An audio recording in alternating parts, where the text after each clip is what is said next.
Hello दोस्तों। आज मैं आपके लिए एक पर्सनल फाइनेंस की बहुत ही बेहतरीन बुक लेकर आया हूँ और इस बुक का नाम है जस्ट कीप बाइंग और इस बुक को लिखा है निक मैग्यूली ने।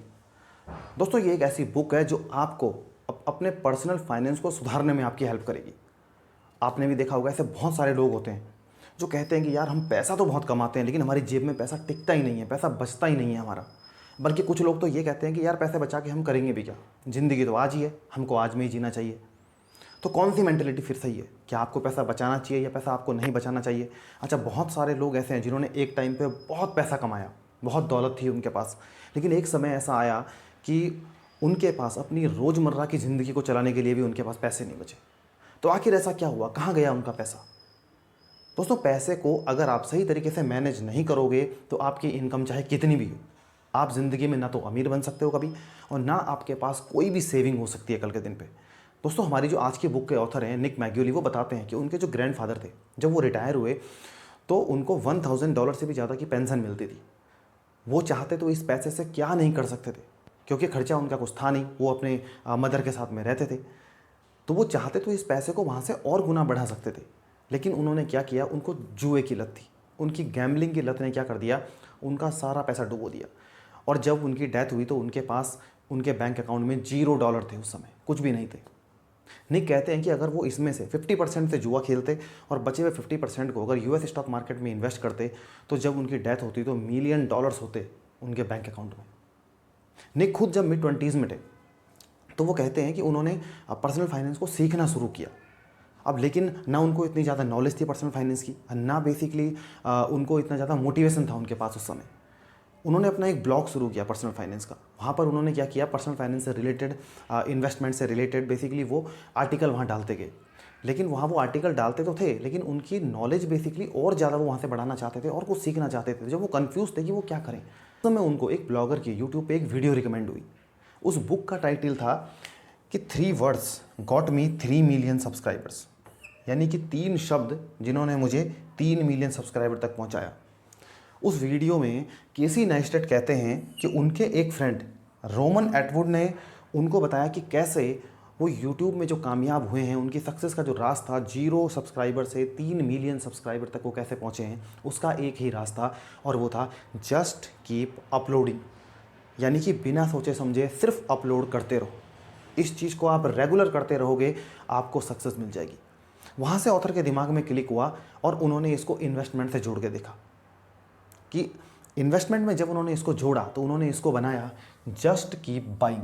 यानी कि आप अगर स्टॉक मार्केट से पैसा कमाना चाहते हो तो आपको स्टॉक मार्केट में लगातार इन्वेस्ट करना होगा, आपको लगातार खरीदना होगा। आपको ये वेट नहीं करना है कि मार्केट गिरेगी तो मैं तब खरीदूंगा, या फिर अभी मार्केट बहुत ऊपर है अभी मैं नहीं खरीदता हूँ, या फिर कोई बड़ा क्राइसिस आएगा तब जाके मैं खरीदूंगा। आपको इस चीज़ का वेट नहीं करना है, इन्वेस्ट करना है। और लंबे समय तक अगर आप ऐसा करते हो तो आप स्टॉक मार्केट से बहुत ज़्यादा पैसा बनाते हो, आप वहाँ से अमीर बन सकते हो बेसिकली। लेकिन मैक्सिमम लोग ऐसा नहीं करते हैं। वो क्या करते हैं, वो वेट करते हैं कि जब हम मार्केट में डाउन आएगा तब जाके बेसिकली हम इन्वेस्ट करेंगे। लेकिन ऑथर कहते हैं ये गलत प्रैक्टिस है। आपको क्या करना है, जस्ट कीप बाइंग। हमेशा आपको खरीदना है, चाहे मार्केट ऊपर हो मार्केट नीचे हो, वैल्यूएशंस कंपनी के कैसे भी हों। अच्छी कंपनी आपने सेलेक्ट कर ली, लॉन्ग टर्म तक उसमें आपको इन्वेस्ट करना है और आप वहाँ से बहुत ज़्यादा वेल्थ बनाओगे।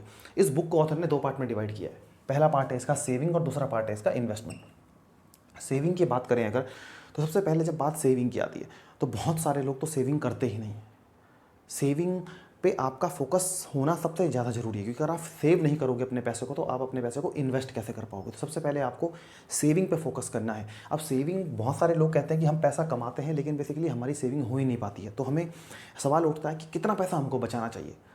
यहाँ पर निक कहते हैं कि देखो, आपको कोई एक फिक्स रूल ऐसा नहीं है कि आपको कितना पैसा बचाना चाहिए, लेकिन जितना आप बचा सकते हो आप उतना बचाओ। मान लो अभी आपकी इनकम कम है तो अभी आपको क्या करना है, अपनी इनकम में से जो भी परसेंटेज आप बचा सकते हो, 2%, 3%, 4%, 5%, आप उसको बचाना शुरू करो। जैसे जैसे आपकी इनकम बढ़ेगी आप उस परसेंटेज को बढ़ाते जाना, वैसे वैसे आप जो है अपनी सेविंग को बढ़ाते जाना। तो आपको क्या करना है, जितना बचा सकते हो। अगर अभी आपकी सैलरी 20,000 पर मंथ है और आप वहाँ से मान लो 500 रुपये महीना बचा सकते हो, तो आप अभी 500 रुपये से स्टार्ट करो। धीरे धीरे आप देखोगे कि उसको आप बढ़ाना शुरू करो बेसिकली।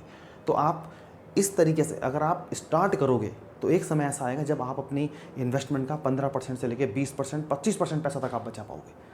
तो इस तरीके से आपको ये चीज़ करनी है। ऑथर कहते हैं कि लोगों के पास पैसा ना बचने का एक सबसे बड़ा कारण ये भी होता है कि वो पहले अपने आप को पैसा पे नहीं करते हैं। ऑथर कहते हैं कि पे योर सेल्फ फर्स्ट, सबसे पहले अपने आप को पैसा पे करो। लोग क्या करते हैं, जैसे उनकी इनकम आई उसमें से वो क्या करते हैं, पहले खर्चे करते हैं और जो भी पैसा बचता है उस पैसे को वो क्या करते हैं, इन्वेस्ट करते हैं, उस पैसे को सेव करते हैं। लेकिन ऑथर कहते हैं ये प्रैक्टिस आपकी गलत है। आपको क्या करना है, जैसे ही आपकी इनकम आती है उसमें से आपको सेविंग अपनी अलग निकालनी है और बाकी बचे हुए पैसों को आपको खर्च करना है। मान लो आपकी सैलरी 50,000 रुपये महीना है, आपने उसका 10% अपना अलग निकाल लिया 5,000 रुपये। अब जो 45,000 आपके पास बचते हैं आपको उसमें अपने सारे खर्चे चलाने हैं, उस 5,000 को आपको नहीं छेड़ना है। तो इस तरह आपने सबसे पहले अपने आप को पैसा पे किया, यानी कि अपनी सेविंग आपने पहले अपनी अलग निकाल ली और तब आपको वो एक्सपेंसेस करने हैं। Increase your income. अब सेविंग के लिए सबसे महत्वपूर्ण ये भी है कि पहले तो मान लो कि कुछ खर्चे ऐसे होते हैं जो बिल्कुल बेसिक खर्चे हैं। अब मान लो आपकी इनकम ही अगर उतनी है तो आप सेव कैसे कर पाओगे। इसके लिए आपको अपनी इनकम को बढ़ाना होगा। आप कुछ नई स्किल सीख सकते हो, आप कुछ फ्रीलांसिंग काम कर सकते हो, आप ट्यूशन्स पढ़ा सकते हो, आप क्या नया कुछ कर सकते हो। बहुत सारी चीज़ें होंगी, कुछ ना कुछ टैलेंट आप में होगा जो आप कर सकते हो। तो आपको उन स्किल्स को यूज़ करके अपनी इनकम को बढ़ाने पे फोकस करना है। सिंगल सोर्स ऑफ इनकम पे आपको डिपेंड नहीं रहना है, आपको अपनी इनकम बढ़ानी है बेसिकली। अब ऑथर कहते हैं कि how to spend money guilt free. दो प्रकार के लोग होते हैं। एक बेसिकली वो होते हैं जो क्या करते हैं कि बिना सोचे समझे पैसा खर्च करते हैं। उनको यही पता नहीं है कि पैसे की वैल्यू क्या है। किसी भी चीज़ में 100 रुपये की चीज़ को 200 रुपये में ख़रीदना हो या फिर बिना सोचे समझे 5,000 की चीज़ 10,000 की, 50,000 की, 1 लाख की बिल्कुल सोचे समझे बिना खरीद लिया। और दूसरे लोग होते हैं जो बहुत ज़्यादा कंजूसी करते हैं। बहुत ज़्यादा का मतलब है कि जो बेसिक खर्चा है, बिल्कुल जो ज़रूरत का खर्चा है उसको खर्च भी कर देते हैं, लेकिन उसके दिमाग में 24 घंटे की चीज़ चलती रहती है, यार मैंने पैसे खर्च कर दिए, मेरे पैसे चले गए, मेरे पास पैसे नहीं बच पा रहे हैं, मेरे पास सेव नहीं हो पा रहे हैं। तो ऑथर कहते हैं ये दोनों सोच बेसिकली गलत है। एक तो वो जो अंधा पैसा खर्च कर रहा है और दूसरा वो जो ज़रूरत की चीज़ पर खर्च कर रहा है लेकिन 24 घंटे फिर उस पैसे का रोना रो रहा है। दोनों सोच आपकी गलत है। अगर आप बेसिकली, अब आप कहोगे कि यार ऐसा कैसे है कि मतलब हमें खर्च भी नहीं करना ज़्यादा और हमको जो है वो क्या करना है कि कंजूस भी नहीं बनना है। ऑथर कहते हैं इसका एक फार्मूला है और उस फार्मूले का नाम है 2x फार्मूला। 2x फार्मूले में आपको क्या करना है, मान लो आपने कोई 10,000 रुपये की चीज़ खरीदी, अब उतनी ही अमाउंट आपको क्या करनी है, इन्वेस्ट करनी है बेसिकली। जितनी अमाउंट आपने खर्च की उतनी ही अमाउंट आपने जो है वो इन्वेस्ट करनी है। अब अगर आपके पास है 10,000 रुपये का, आपने फ़ोन खरीद लिया और 10,000 रुपये आपके पास इन्वेस्ट करने के लिए हैं, तो उन पैसे को जब आपने बेसिकली इन्वेस्ट कर दिया तो अब आपके दिमाग में मेंटली ये चीज़ रहेगी कि हाँ यार मैंने इतना पैसा बेसिकली इन्वेस्ट कर दिया है और इतना पैसा बेसिकली मैं इस फ़ोन में लगा रहा हूँ। तो आपको इस बात की परेशानी नहीं होगी कि मैंने पैसा नहीं बचाया है, क्योंकि आप ऑलरेडी अपने पैसों को वहाँ पे उतने पैसे को इन्वेस्ट कर चुके हो। अगर आपके पास, ऑथर कहते हैं कि अगर आपके पास नहीं है पैसा उस एक चीज़ को उतना ही खरीदने के लिए और उतना ही पैसा इन्वेस्ट करने के लिए, तो आपको वो चीज़ नहीं खरीदनी चाहिए। एक चीज़ का और ध्यान रखना चाहिए कि आपको लाइफ स्टाइल क्रीप से बचना है। लाइफ स्टाइल क्रीप बेसिकली किसको कहते हैं, मान लो आपकी सैलरी 50,000 रुपीज़ है, अभी तक आप थोड़ी बहुत सेव कर पा रहे थे, जो आपके खर्चे थे वो सारे चल रहे थे। मान लो आपको इंक्रीमेंट मिल गया, अगले साल आपको 5,000 रुपये का इंक्रीमेंट मिल गया। अब जो 5,000 रुपये का इंक्रीमेंट है तो वो इंक्रीमेंट आप चाहो तो उस पैसे को सेव कर सकते हो, क्योंकि आपका खर्चा तो 50,000 में चल ही रहा था ना। लेकिन लोग क्या करते हैं, अब उनको पता है कि मेरा 5,000 का इंक्रीमेंट हो गया, वो पहले से 5,000 की कोई नई ईएमआई बना लेंगे अपनी। सपोज़ करो कोई नई गाड़ी खरीद लेंगे, अपने टीवी को अपग्रेड कर देंगे, अपना कोई नया फ्रिज खरीद लेंगे, अपनी वॉशिंग मशीन को चेंज कर देंगे। तो इस तरीके से आपको लाइफ स्टाइल क्रीप के जाल में नहीं फंसना है, यानी कि इनकम बढ़ने के साथ साथ आपको अपनी एक्सपेंसेस को नहीं बढ़ाना है।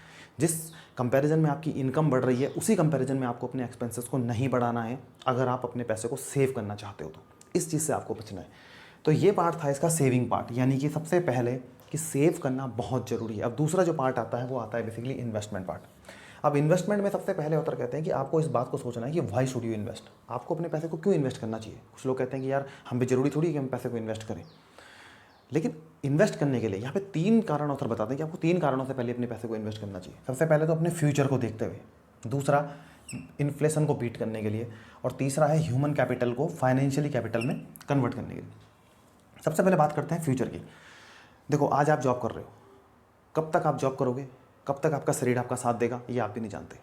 ज़िंदगी में एक समय ऐसा जरूर आएगा जब आप काम नहीं कर पाओगे, उस समय आपका खर्चा कौन चलाएगा।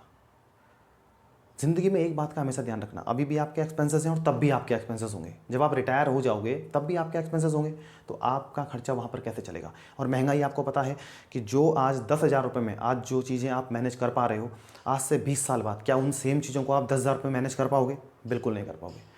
तो सबसे पहले अपने फ्यूचर को ध्यान में रखते हुए आपको सेविंग करना बहुत ज़रूरी है। रिटायरमेंट इसमें सबसे महत्वपूर्ण चीज़ है। ऑथर कहते हैं कि पहले तो रिटायरमेंट नाम की कोई चीज़ थी नहीं बेसिकली पुराने समय में, इसीलिए लोगों को एक इतना इन्वेस्टमेंट करने के आइडियाज़ भी नहीं आते बेसिकली, क्योंकि उस टाइम पे क्या होता था कि लोग जब तक काम करते थे जब तक कि वो जिंदा है बेसिकली, चाहे वो 80 साल 85 साल 90 साल 70 साल जब तक भी है वो तब तक काम करते थे। लेकिन 1889 में German chancellor auto win Bismarck ने क्या किया, वो एक स्कीम लेके आई गवर्नमेंट की, रिटायरमेंट योजना, कि जब कोई 70 साल का इंसान हो जाता है तो गवर्नमेंट उसको क्या करेगी, बेसिकली पेंशन के रूप में हर महीने पैसे देगी। अब लोगों ने जब उससे इस चीज़ के बारे में पूछा, जो उस समय के इकोनॉमिस्ट थे, तो उन्होंने जवाब दिया कि जो आदमी हमारे देश में 70 साल जिसने गुजार दिए हो, 70 साल इस देश की सेवा की हो, तो हमारा फ़र्ज बनता है कि उसके बुढ़ापे में हम बेसिकली उसका ध्यान रखें। अब उसी को देखते हुए, उसी स्कीम को देखते हुए दुनिया भर के देशों में पेंशन योजना की शुरुआत हुई, रिटायरमेंट योजना की शुरुआत हुई। अब रिटायरमेंट बाद में, हालांकि इसकी उम्र 65 वगैरह तक कर दी गई, लेकिन रिटायरमेंट वहाँ से जन्म लिया बेसिकली। अदर कहते हैं कि एक रिसर्च में बात सामने आई है कि कुछ युवाओं को एक सॉफ्टवेयर में उनके जो जवानी का चेहरा है उसको क्या किया गया कि सॉफ्टवेयर की मदद से उसको बुढ़ापे का चेहरा बनाया गया। तो जब लोगों ने अपने इस बुढ़ापे के चेहरे को देखा तो उनमें अपने बुढ़ापे के लिए इन्वेस्ट करने के लिए ज़्यादा जुनून उनमें देखा गया, उन्होंने ज़्यादा इन्वेस्ट किया अपने बुढ़ापे के लिए, मतलब कि अपने रिटायरमेंट के बारे में वो सोचने लगे। तो ये सच है कि आपको अपने रिटायरमेंट के बारे में सोचना ज़रूर है बिल्कुल, क्योंकि एक समय ऐसा आएगा जब आप काम नहीं कर पाओगे। तो सबसे पहला तो कारण ये है कि आपको भविष्य के लिए सोचना है, अपने रिटायरमेंट के लिए। दूसरा है कि इन्फ्लेशन को बीट करने के लिए, देखो महंगाई बेसिकली क्या है, महंगाई हर साल बढ़ रही है। अगर इंडिया की बात करें 7 से 8% महंगाई दर अगर है, तो आप ये सोचो कि जो चीज़ आज आप 500 रुपये में खरीद पा रहे हो, क्या 5 साल बाद भी आप उस चीज़ को 500 में खरीद पाओगे? नहीं। आज आप जो आपका ग्रोसरी का सामान है महीने का, जितना आप आज 5,000 रुपये में खरीद पा रहे हो, क्या आज से 20 साल बाद आप 5,000 का खरीद पाओगे? बिल्कुल नहीं। तो आप अपनी पैसे की वैल्यू आपकी कम हो रही है। आप अगर पैसे को आपने सेव करना स्टार्ट किया है, आपने उन पैसों को कैश के रूप में रखना शुरू कर दिया या फिर सेविंग अकाउंट के रूप में अगर आपने रखना शुरू कर दिया, तो उस पैसे की वैल्यू बेसिकली कम हो रही है। अगर आपका सेविंग अकाउंट आपको 3% का इंटरेस्ट दे रहा है और महंगाई दर अगर आपकी 8% है, 7% है, तो आप सोचो आपके पैसे की वैल्यू तो और कम हो रही है। तो आपको कम से कम ऐसे इंस्ट्रूमेंट में इन्वेस्ट करना है जहां पर आपके पैसे को कम से कम 8% से ज़्यादा का इंटरेस्ट बेसिकली मिले। तो ऐसी जगह आपको अपने पैसे को इन्वेस्ट करना है। तो इन्फ्लेशन से बचाने के लिए आपको इन्वेस्ट करना बहुत ज़रूरी है। तीसरा कारण है ह्यूमन कैपिटल को फाइनेंशियल कैपिटल में बदलने के लिए।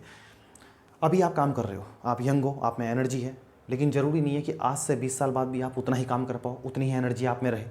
तो उस समय आपका ध्यान कौन रखेगा? तो उस समय बेसिकली आपका जो बचाया हुआ पैसा है, जो आपका इन्वेस्ट किया हुआ पैसा है, वो उस समय आपके लिए काम करेगा, क्योंकि तब तक वो इतना बड़ा कॉर्पस हो चुका होगा कि वहाँ से आपका जो खर्चा है बेसिकली वहाँ से चल रहा होगा, क्योंकि इतना बड़ा कॉर्पस आपने वहाँ पे इकट्ठा कर लिया होगा लॉन्ग टर्म में। अब मान लो आप 20 साल का कोई लड़का है, अगर वो अपनी वहाँ से इन्वेस्टमेंट शुरू कर लेता है, तो सोचो 60 साल का जब तक वो होगा, 40 साल, कितना बड़ा कॉर्पस वो 40 साल में इकट्ठा कर सकता है। तो दूसरी चीज़ यही है कि आपको ह्यूमन कैपिटल को फाइनेंशियल कैपिटल में बदलना है, यानी कि जब तक आप काम कर पा रहे हो, जब तक तो आप काम कर पा रहे हो, लेकिन जब आप काम ना कर पाओ तो उस वाली कंडीशन में आपका पैसा बेसिकली आपके लिए काम करे। अब दूसरा सवाल आता है कि फिर इन्वेस्ट कहाँ करें? आपको क्या करना है कि जो इनकम प्रोड्यूसिंग एसेट्स हैं, जो आपको इनकम बना के दें, आपको ऐसी जगह पे बेसिकली अपने आप को इन्वेस्ट करना है। तो कौन कौन सी ऐसी एसेट्स हो सकती हैं? देखिए, सबसे पहले स्टॉक्स हो सकता है, आपके इंडेक्स फंड्स हो सकते हैं। स्टॉक्स में इन्वेस्ट करने का एक बहुत बड़ा फ़ायदा बेसिकली ये है कि यहाँ से आप लॉन्ग टर्म में बहुत अच्छा पैसा कमाते हो। स्टॉक मार्केट में हमने देखा है कि किसी ज़माने में जो शेयर कभी 100 रुपये का होता था, आज वो शेयर जो है कोई 1,000 का है, कोई 1,500 का है, कोई 2,000 रुपये का है। और लॉन्ग टर्म में अगर आप देखोगे तो लॉन्ग टर्म में तो बल्कि इससे भी ज़्यादा बेनिफिट आपको देखने को मिलता है। अगर किसी अच्छी कंपनी का शेयर अगर आपने खरीदा है तो लंबे समय में आपको वहाँ से बहुत बेनिफिट बेसिकली मिल सकता है। इसी तरीके से आप इंडेक्स फंड में इन्वेस्ट कर सकते हो। तो सबसे पहले स्टॉक मार्केट में आप इन्वेस्ट कर सकते हो, जिसमें कि आप डायरेक्ट शेयर खरीद सकते हो, और या फिर आप जो है वो क्या कर सकते हो कि इंडेक्स फंड में इन्वेस्ट कर सकते हो। अब स्टॉक में इन्वेस्ट करने का एक प्रॉब्लम ये भी है कि ये वॉलेटाइल बहुत ज़्यादा होता है। अगर शॉर्ट टर्म के लिए आपने कोई इन्वेस्ट किया है तो जरूरी नहीं है कि शेयर आज 500 रुपये का आपने खरीद लिया तो वो कल आपका 700 रुपये का हो गया, बिल्कुल नहीं। वो 500 से हो सकता है कि गिरे भी, फिर वो ऊपर भी जाएगा, फिर गिरेगा भी। तो इसलिए ये शॉर्ट टर्म में बहुत वॉलेटाइल होता है। जरूरी नहीं है कि आज आपने 10,000 रुपये लगाए हैं तो वो मतलब 6 महीने बाद आपके 10,000 रुपये रहेंगे। हो सकता है शॉर्ट टर्म में 10,000 की वैल्यू आपकी जो है 9,800 हो जाए, लेकिन लॉन्ग टर्म में अगर आप देखोगे तो लॉन्ग टर्म में आपकी वैल्यू जो है वो बढ़ती है बेसिकली, अगर आपने अच्छी चीज़ें खरीदी हैं। तो स्टॉक्स में क्या है, शॉर्ट टर्म में बेसिकली वॉलेटाइल होता है। आप बॉन्ड खरीद सकते हो। बॉन्ड बेसिकली गवर्नमेंट की सिक्योरिटीज़ होती हैं, या फिर कुछ कंपनीज भी बॉन्ड जारी करती हैं। तो उसमें क्या होता है कि एक तरह से मतलब गवर्नमेंट है या कोई कंपनीज है वो आपसे बेसिकली कर्ज ले रही हैं, और आपको वो इंटरेस्ट के रूप में पैसा पे करती हैं। तो बॉन्ड में बेसिकली इंटरेस्ट कम होता है। अगर हम स्टॉक मार्केट की बात करें तो नॉर्मली आपको स्टॉक मार्केट में 10-12% का रिटर्न मिल जाता है, कभी कभी तो 12 से लेकर 15% के रिटर्न मिल जाते हैं। लेकिन बॉन्ड की अगर हम बात करें तो बॉन्ड में आपको उससे कम इंटरेस्ट मिलता है, 5-7% का ही आपको बॉन्ड में जो है वो इंटरेस्ट मिलेगा। तो आप बॉन्ड में भी इन्वेस्ट बेसिकली कर सकते हो। रियल इस्टेट में आप इन्वेस्ट कर सकते हो। रियल इस्टेट बेसिकली इन्वेस्टमेंट का एक अच्छा जरिया है। आपने देखा है कि कोई प्रॉपर्टी अगर किसी ने 10 साल पहले खरीदी थी तो आज उस प्रॉपर्टी का रेट कितना ज़्यादा बढ़ गया है। हाँ, ये इसमें एक प्रॉब्लम ये भी है कि कुछ इलाके ऐसे होते हैं कि कहीं पर हो सकता है कि प्रॉपर्टी का रेट इतने तेज़ी से बेसिकली ना बढ़ा हो सकता है वहाँ पे रेट कम भी हो गया हो। तो इसलिए आपको पूरी रिसर्च के साथ कोई प्रॉपर्टी बेसिकली खरीदनी चाहिए। और प्रॉपर्टी में एक और ड्रॉबैक है कि आपको इसमें कैपिटल की काफ़ी ज़्यादा ज़रूरत पड़ती है अगर आपको कोई प्रॉपर्टी अगर आपको खरीदनी है। हाँ, अगर जैसे कई बार क्या होता है कि लोग इन्वेस्टमेंट के लिए प्रॉपर्टी खरीद लेते हैं, जैसे कि कोई कमर्शियल प्रॉपर्टी उन्होंने खरीद ली, उसको रेंट पे दे दिया, वहाँ से उनको बेसिकली रेंट आ रहा है, तो इस तरीके से भी बेसिकली काम कर सकते हैं। तो ये तो हमने देखा कि ये चीज़ें हैं बेसिकली। अगर आपको क्या करना है कि अपने पैसे को अगर आपको इन्वेस्ट करना है तो आप स्टॉक्स में इन्वेस्ट कर सकते हो, इंडेक्स फंड में इन्वेस्ट कर सकते हो, बॉन्ड में इन्वेस्ट कर सकते हो, रियल एस्टेट में इन्वेस्ट कर सकते हो। अब ऑथर कहते हैं कि why should you not by individual stock, यानी कि जो कंपनी का शेयर बेसिकली आपको क्यों नहीं खरीदना चाहिए, एक सिंगल कंपनी का शेयर। देखो, जो ब्लू चिप कंपनी है, मान लो आपने कोई आज ब्लू चिप कंपनी का शेयर खरीद लिया, जरूरी नहीं है वो कंपनी 10 साल बाद भी ब्लू चिप रहे। अगर हम निफ्टी 50 की बात करें तो निफ्टी 50 में ही कंपनियां चेंज होती रहती हैं, यानी कि जो आज निफ्टी 50 में कंपनियां हैं जरूरी थोड़ी है 10 साल बाद भी वो कंपनी निफ्टी 50 का पार्ट रहे। तो कोई कंपनी भविष्य में कहाँ जाएगी ये डिपेंड करेगी उसकी परफॉर्मेंस के ऊपर, कंपनी कैसा परफॉर्म करती है, कैसे उसके कस्टमर हैं, क्या कंपनी काम कर रही है, कंपनी ग्रोथ कर रही है या नहीं कर रही है, उसके प्रोडक्ट की मार्केट में डिमांड कितनी है, उसके ऊपर डिपेंड करेगा वो कंपनी प्रोग्रेस करेगी या नहीं करेगी। तो इससे आपको एग्जैक्ट आइडिया आप नहीं लगा सकते बेसिकली कि कौन सा शेयर कंपनी में ऊपर जाएगा। और जो प्रोफेशनल्स होते हैं, बहुत कम लोग ऐसे होते हैं जो किसी चीज़ की हकीकत में बहुत ज़्यादा रिसर्च कर पाते हैं, जो प्रोफेशनल होते हैं, तो उनको एक अनुमान वो लगा सकते हैं कि ये कंपनी यहाँ से बेसिकली ग्रोथ करेगी। लेकिन एक रिटेल इन्वेस्टर के रूप में हमारे पास इतनी इन्फॉर्मेशन नहीं होती है, ना हमें इतनी ज़्यादा नॉलेज होती है कि हम किसी कंपनी को बेसिकली पिक कर पाएँ कि कौन सी कंपनी भविष्य में अच्छा करेगी। सिर्फ कोई कंपनी ब्लू चिप है इस बात की गारंटी नहीं है कि वो कंपनी 20 साल बाद भी ब्लू चिप ही रहेगी या 15 साल बाद भी ब्लू चिप रहेगी। तो अब आपको क्या करना चाहिए, आप इंडिविजुअल स्टॉक में अगर इन्वेस्ट नहीं कर सकते तो आपके लिए सबसे बेहतर ऑप्शन है फिर आपको ETF या फिर इंडेक्स में इन्वेस्ट करना चाहिए। जैसे इंडेक्स की बात करें तो इंडिया में जो मेजर इंडेक्स हैं, दो सबसे महत्वपूर्ण इंडेक्स हैं, एक सेंसेक्स है जिसमें भारत की टॉप 30 कंपनियां हैं और एक निफ्टी 50 है जिसमें कि भारत की टॉप 50 कंपनियां हैं। यानी कि ये 50 कंपनियां भारत की ग्रोथ को दिखाती हैं। अगर आपने निफ्टी 50 में इन्वेस्ट कर दिया तो आपने इंडिया की ग्रोथ में इन्वेस्ट किया। यानी कि निफ्टी 50 एक इंडेक्स है जिसमें कि 50 कंपनियां मार्केट कैपिटलाइजेशन के आधार पे जो होती हैं वो डिसाइड होती हैं। और ये कंपनियां अगर आपने इंडेक्स में इन्वेस्ट किया तो आपको ये सोचने की जरूरत नहीं है कि कोई कंपनी अगर अच्छा परफॉर्म नहीं करती है तो मेरे पैसे का क्या होगा। उस स्थिति में क्या है, इंडेक्स खुद इस बात की देखभाल करेगा। कोई कंपनी अच्छा परफॉर्म नहीं करती है तो वो इंडेक्स से अपने आप बाहर हो जाएगी, उसकी जगह पर दूसरी कंपनी आ जाएगी और आपका पैसा उस कंपनी में इन्वेस्ट होगा। तो इस तरीके से आपको ये टेंशन लेने की जरूरत नहीं है कि मेरा पैसे का क्या होगा, क्योंकि इंडेक्स उसको अपने आप मैनेज करेगा। ETF भी बेसिकली वही चीज़ है। ETF क्या है, एक इंडेक्स फंड की तरह है। इंडेक्स फंड बस खाली एक म्यूचुअल फंड है और ETF क्या है, एक शेयर की तरह बेसिकली ट्रेड होता है। पैसा वही उन्हीं कंपनियों में लगता है जो इंडेक्स की कंपनियां हैं, जो निफ्टी 50 की 50 कंपनियां हैं मान लो, उनमें पैसा लग रहा है, लेकिन वो एक शेयर की तरह उसको आप बाई सेल कर सकते हो बेसिकली। तो इसलिए ETF में या इंडेक्स फंड में आप बेसिकली इन्वेस्ट कर सकते हो। आप अपना डीमैट अकाउंट खोल सकते हो और डीमैट अकाउंट के जरिए आप दोनों चीज़ें कर सकते हो। आप अपने इन्वेस्ट कर सकते हो म्यूचुअल फंड में भी, जिसमें कि आप इंडेक्स फंड में इन्वेस्ट कर सकते हो, और आप एक ETF में भी इन्वेस्ट कर सकते हो। तो इंडेक्स फंड में अगर आप इन्वेस्ट करते हो, अब मान लो आपको लॉन्ग टर्म के लिए इन्वेस्ट करना है, आप इंडेक्स फंड में अपना इन्वेस्ट करनी शुरू कर दो और लॉन्ग टर्म 20 साल तक आप इसको चलाते रहो, आपका बहुत बड़ा कॉर्पस वहाँ से बन जाएगा बेसिकली, क्योंकि इंडेक्स अपने आप आपके पैसे की देखभाल कर रहा है। अब बात आती है व्हेन टू बाई। बहुत से लोग कहते हैं कि खरीदें कब। हमने डिसाइड कर लिया कि हम ETF या इंडेक्स में इन्वेस्ट करेंगे, लेकिन कब खरीदें। तो ऑथर कहते हैं इसके लिए आपको ये सोचने की जरूरत नहीं है कि मार्केट ऊपर है या मार्केट नीचे है, क्या मार्केट परफॉर्म कर रहा है, क्राइसिस है, उतार है, चढ़ाव है, क्या है। आपको बस एक चीज़ का ध्यान रखना है, जस्ट कीप बाइंग। हर महीने आप इन्वेस्ट करो। आप किसी इंडेक्स फंड में आप इन्वेस्ट कर रहे हो, किसी इंडेक्स में आप इन्वेस्ट कर रहे हो, हर महीने की आप एक डेट सेलेक्ट करो, अपनी अमाउंट सेलेक्ट करो और हर महीने की अपनी उस प्रोसेस को आप ऑटोमेट कर दो कि आपके बैंक अकाउंट से उतना पैसा आपका कट जाएगा और आप उसकी इन्वेस्टमेंट अपनी शुरू कर दो। मान लो आपने रिटायरमेंट के लिए इन्वेस्ट करना है, आप अपने इंडेक्स फंड को निफ्टी 50 को आपने पकड़ लिया, उसमें आपने क्या किया, हर महीने डिसाइड कर दिया कि भाई 4,000 रुपये मुझे हर महीने इसमें डालने हैं, वो आपके बैंक अकाउंट से ऑटोमेटिक कट जाएंगे। हर महीने मार्केट ऊपर है नीचे है आपको उससे कोई लेना देना नहीं है, हर महीने आपके अकाउंट से पैसा चला जाएगा और इस तरीके से आपका लॉन्ग टर्म में एक बहुत बड़ा कॉर्पस इकट्ठा हो जाएगा। तो दोस्तों, इन्वेस्टमेंट आपको ज़रूर करनी चाहिए। इंडेक्स में इन्वेस्ट करना आपके लिए बहुत बड़ा फ़ायदेमंद सौदा हो सकता है इंडिविजुअल स्टॉक की अपेक्षा, क्योंकि इंडिविजुअल स्टॉक में आपको नहीं पता कोई कंपनी क्या रहेगी।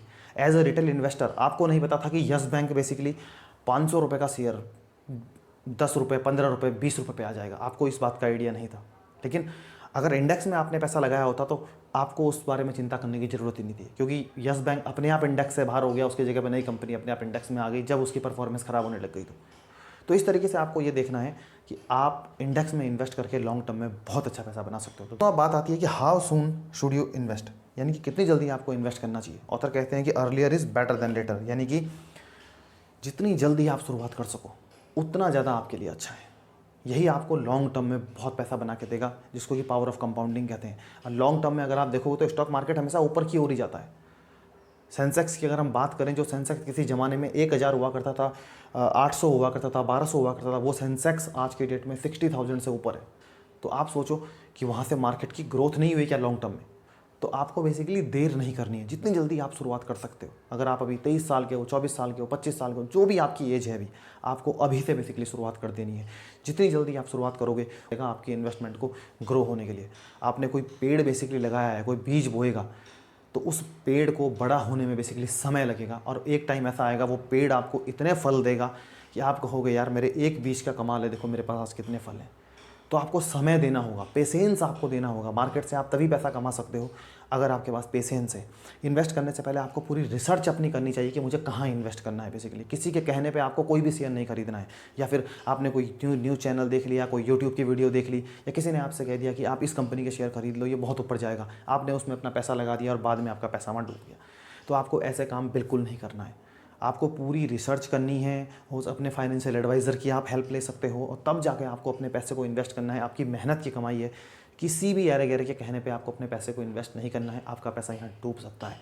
तो इसलिए इस बात को आपको ध्यान में रखना है कि आप पूरी रिसर्च के साथ इन्वेस्ट करो, आप इंडेक्स में इन्वेस्ट करो, लॉन्ग टर्म में आपके पास बहुत ज़्यादा पैसा बनेगा। दोस्तों ये थी इस बुक की समरी जस्ट कीप बाइंग की, जिसमें हमने सीखा कि पहले आपको सेविंग करनी बहुत ज़रूरी है। अगर आपको अपने लिए वेल्थ क्रिएट करनी है तो आप अपने पैसे को जो है सेव करना बेसिकली शुरू करो। फिर आपने सीखा कि आपको इन्वेस्ट करना क्यों ज़रूरी है। फिर हमने सीखा कि कहाँ पर आप इन्वेस्ट कर सकते हो, जिसमें कि स्टॉक्स हैं, इंडेक्स फंड्स हैं, बॉन्ड हैं, रियल एस्टेट है। उसके बाद हमने सीखा कि एक सिंगल स्टॉक में आपको क्यों नहीं इन्वेस्ट करना चाहिए।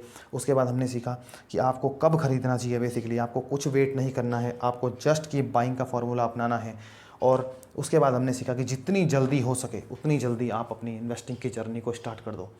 एज अ रिटेल इन्वेस्टर आपके पास ज़्यादा नॉलेज नहीं है, ज़्यादा टाइम नहीं है, ज़्यादा आप किसी चीज़ को समझ नहीं सकते हैं। आप चुपचाप भारत की जो टॉप 50 कंपनियां हैं इंडेक्स में, जिसको हम कहते हैं निफ्टी 50 इंडेक्स, आप उसमें अपनी इन्वेस्टमेंट जर्नी अपनी शुरू कर सकते हो। बहुत ही कम से आप शुरुआत कर सकते हो। आप इवन 100 रुपये से भी आप इंडेक्स फंड में इन्वेस्ट करना स्टार्ट कर सकते हो। बाद में आप अपनी अमाउंट को धीरे धीरे करके बढ़ा सकते हो।